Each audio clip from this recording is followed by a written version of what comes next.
महाभारत युद्ध समाप्त हो चुका था। युद्ध भूमि में चारों तरफ योद्धाओं के फटे वस्त्र, मुकुट, टूटे शस्त्र, टूटे रथों के चक्के आदि बिखरे हुए थे और वायुमंडल में पसरी हुई थी घोर उदासी। गिद्ध, कुत्ते, सियारों की उदास और डरावनी आवाजों के बीच निर्जन हो चुकी उस भूमि में द्वापर के सबसे महान योद्धा भीष्म पितामह सरसैया पर पड़े सूर्य के उत्तरायण होने की प्रतीक्षा कर रहे थे। तभी उनके कानों में एक परिचित ध्वनि सहज घुलती हुई पहुंची। प्रणाम पितामह। भीष्म के सूख चुके होठों पर एक मरी हुई मुस्कुराहट तैर उठी और बोले, आप देवकी नंदन कृष्ण, स्वागत है तुम्हारा। मैं बहुत देर से तुम्हारा ही स्मरण कर रहा था। कृष्ण बोले, क्या कहूँ पितामह, अब तो यह भी नहीं पूछ सकता कि कैसे हैं आप। भीष्म पितामह चुप रहे, कुछ क्षण बाद बोले, कुछ पूछूं के सब? बड़े अच्छे समय से आए हो। संभवतः शरीर छोड़ने के पूर्व मेरे अनेक भ्रम समाप्त हो जाएंगे। कृष्ण बोले, कहिए ना पितामह। भीष्म पितामह ने कहा, एक बात बताओ कृष्ण, तुम तो ईश्वर हो ना? कृष्ण ने बीच में ही टोका और कहा, नहीं पितामह, मैं तो आपका पौत्र हूँ, ईश्वर नहीं। भीष्म उस घोर पीड़ा में भी ठहाके लगाकर हंस पड़े और बोले, कृष्ण, मैं अपने जीवन का स्वयं कभी आकलन नहीं कर पाया। संभवतः नहीं जानता कि अच्छा रहा या बुरा, पर अब तो इस तरह से जा रहा हूँ कन्हैया, अब तो ठगना छोड़ दो। कृष्ण भीष्म पितामह के थोड़ा करीब आए और उनका हाथ पकड़कर बोले, कहिए पितामह, क्या पूछना चाहते हैं आप? भीष्म पितामह बोले, एक बात बताओ कन्हैया, इस युद्ध में जो हुआ वो ठीक था क्या?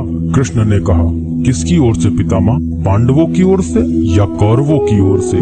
भीष्म पितामह ने कहा, कौरवों के कृत्यों पर चर्चा का तो कोई अर्थ ही नहीं रहा कन्हैया, पर क्या पांडवों की ओर से जो हुआ वो सही था? आचार्य द्रोण का वध, दुर्योधन की जंघा के नीचे प्रहार, दुशासन की छाती का चीरा जाना, जयद्रथ के साथ हुआ छल, निहत्थे कर्ण का वध, यह सब उचित था क्या? कृष्ण ने कहा, इसका उत्तर मैं कैसे दे सकता हूँ पितामह? इसका उत्तर तो उन्हें देना चाहिए जिन्होंने यह किया। उत्तर दे दुर्योधन का वध करने वाले भीम, उत्तर दे कर्ण और जयद्रथ का वध करने वाले अर्जुन। मैं तो इस युद्ध भूमि में कहीं था ही नहीं पितामह। भीष्म पितामह ने कहा, अभी भी छलना नहीं छोड़ोगे कृष्ण? अरे विश्व भले कहता रहे कि महाभारत को अर्जुन और भीम ने जीता, पर मैं जानता हूँ कन्हैया कि यह तुम्हारी और केवल तुम्हारी विजय है। मैं तो उत्तर तुम्ही से पूछूंगा कृष्ण।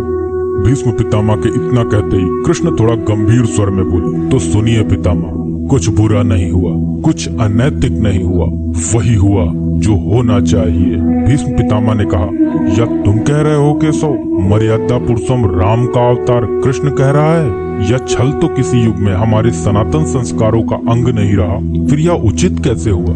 कृष्ण ने कहा, इतिहास से शिक्षा ली जाती है पितामह, पर निर्णय वर्तमान की परिस्थितियों के आधार पर लेना पड़ता है। हर युग अपने तर्कों पर, अपनी आवश्यकता के आधार पर अपना नायक चुनता है। राम त्रेता युग के नायक थे, मेरे भाग में द्वापर आया था।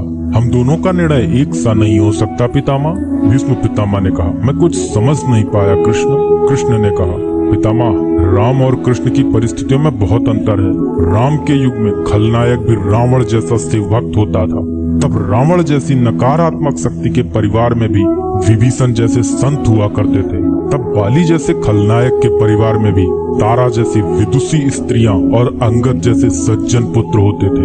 उस युग में खलनायक भी धर्म का ज्ञान रखता था, इसलिए राम ने उनके साथ कहीं छल नहीं किया। किंतु मेरे युग के भाग में कंस, जरासंध, दुर्योधन, दुशासन, शकुनी, जयद्रथ जैसे घोर पापी आए।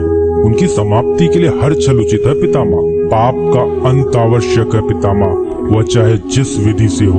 भीष्म पितामह ने पुनः प्रश्न किया, तो क्या तुम्हारे इन निर्णयों से गलत परंपराएं नहीं प्रारंभ होंगी केशव? क्या भविष्य तुम्हारे इन छलों का अनुसरण नहीं करेगा? और यदि करेगा तो क्या यह उचित होगा? कृष्ण ने कहा, भविष्य तो इससे भी अधिक नकारात्मक आ रहा है पितामह। कलयुग में तो इतने से भी काम नहीं चलेगा, वहाँ मनुष्य को कृष्ण से भी अधिक कठोर होना होगा, नहीं तो धर्म समाप्त हो जाएगा। जब क्रूर और अनैतिक शक्तियां सत्य एवं धर्म का समूल नाश करने के लिए आक्रमण कर रही हों, तो नैतिकता अर्थहीन हो जाती है पितामह। तब महत्वपूर्ण होती है विजय, केवल विजय। भविष्य को यह सीखना ही होगा पितामह। भीष्म पितामह ने पूछा, क्या धर्म का भी नाश हो सकता है केशव? और यदि धर्म का नाश होना ही है तो क्या मनुष्य इसे रोक सकता है? कृष्ण ने कहा, सब कुछ ईश्वर के भरोसे छोड़कर बैठना मूर्खता होती है पितामह। ईश्वर स्वयं कुछ नहीं करता, केवल मार्गदर्शन करता है। सब मनुष्य को ही स्वयं करना पड़ता है। आप मुझे भी ईश्वर कहते हैं ना, तो बताइए ना पितामह, मैंने स्वयं इस युद्ध में कुछ किया क्या? सब पांडवों को ही करना पड़ा ना। यही प्रकृति का संविधान है। युद्ध के प्रथम दिन यही तो कहा था मैंने अर्जुन से। यही परम सत्य है। कृष्ण की बातों को सुनकर भीष्म पितामह संतुष्ट लग रहे थे। उनकी आंखें धीरे धीरे बंद होने लगी। उन्होंने कहा, चलो कृष्ण, या इस पृथ्वी पर अंतिम रात्रि है, कल संभवतः चले जाना होगा। अपने इस अभागे भक्त पर कृपा करना कृष्ण। कृष्ण ने मन में ही कुछ कहा और भीष्म को प्रणाम कर लौट चले। पर युद्ध भूमि के उस डरावने अंधकार में भविष्य को जीवन का सबसे बड़ा सूत्र मिल चुका था। जब अनैतिक और क्रूर शक्तियां सत्य और धर्म का विनाश करने के लिए आक्रमण कर रही हों, तो नैतिकता का पाठ आत्मघाती होता है। ईश्वर कुछ भी नहीं करते, ईश्वर सिर्फ राह दिखाते हैं। सब कुछ हमें ही करना पड़ता है और ईश्वर के भरोसे हाथ पर हाथ रख के बैठे रहना मूर्खता होती है।